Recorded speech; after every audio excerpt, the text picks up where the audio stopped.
Chris Goodwin, part of one of the deepest wide receiver cores in the country. Chris, we understand why Saquon gets the accolades he gets. Same with Trace, but they can't do what they do without production from your wide receiver core, which is, as I mentioned, not only talented but remarkably deep.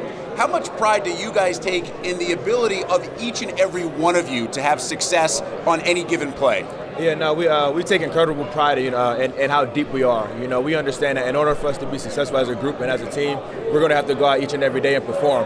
And we work on that each and every day in practice. You know, Coach Gaddis preaches the details to us. We understand that we can't be successful unless we have the details and the fundamentals. So we take a lot of pride in how deep we are and how talented we are as a group.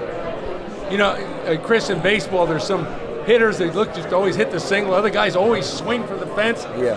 When I look at your quarterback, Trace McSorley, he's a guy that seems like if he has his choice, he wants to swing for the fence. Yeah, no doubt. I think that's one of the things that makes Trace special. You know, his ability to throw the deep ball, and he's not afraid to throw the deep ball.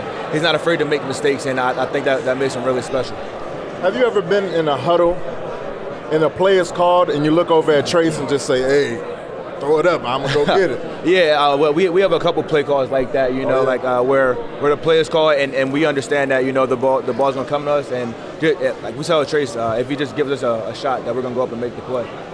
Glenn asked you about the home run ball. He has the home run call at the end. What does the wide receiver core think about that celebration post-play? Yeah, no, we think it's awesome. You know, Trace, he's a great guy. He's a fun guy. So I think we see that as him showing his emotion. You know, and it means a lot to us because like whenever he's doing that, we know something big just happened. You know, so we like that. Now, more seriously, when you look at this USC defense, they have a ton of talent in a lot of different areas, but they may be more talented in the defensive backfield than anywhere else. How do you beat the corners? How do you beat the safeties on such a talented defensive team? Yeah, no, they're definitely talented, no doubt about it, you know, but we understand it's going to be an incredible challenge for us, but we're definitely up to that challenge. You know, our coaches they put together a great game plan, you know, to attack different things on that defense, but like I said, it's not going to be easy by any means, but we're really excited about that. Well, hey, Chris, just to play off of Rick's question, let's go back to the championship game against, Wisconsin. Let's face it,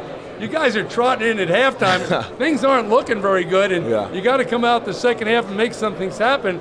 And they had an awful talented secondary. Yeah. Talk about that second half. Yeah, no, that second half was incredible, man. You know, obviously, like you said, they had a great secondary as well. But, you know, we came up with a great game plan, after our adjustments at halftime. You know, we took some shots down the field, as you saw. Saeed had a great second half and a great game in general. And then Deshaun, as well as Mike, you know, they all made plays when we needed them. And I think that shows, how deep we are as a receiver core, for myself to not really have that good of a game. But we have 2, 3, 4 other guys that can really step in the pass game and make plays. Everybody knows to be a wide receiver, you have to be quick and fast. Can you talk about blocking? I mean, you have to be really physical, and when you're in the Big Ten, you have to be able to block. Can you talk about blocking for Saquon? Yeah, no, that's definitely something that we focus on, every day in practice. Coach Gaddis and the rest of our coaches, we understand that, and they preach to us that if we block down the field, that we have the talent in the backfield, and on the perimeter to, spring big plays. And I think that's been a crucial part to our success this year. Anytime you see Saquon breaking a run downfield or one of our receivers having a long play, more than likely you're going to see one of us downfield blocking. Chris Goodwin, we truly appreciate the time. Wish you the best of luck, and I hope you get some of those play calls in the huddle that Spice talked about, where you can just look at Trace and say, throw it up, big fella, I'll go get it. Thank you, guys. I really appreciate it.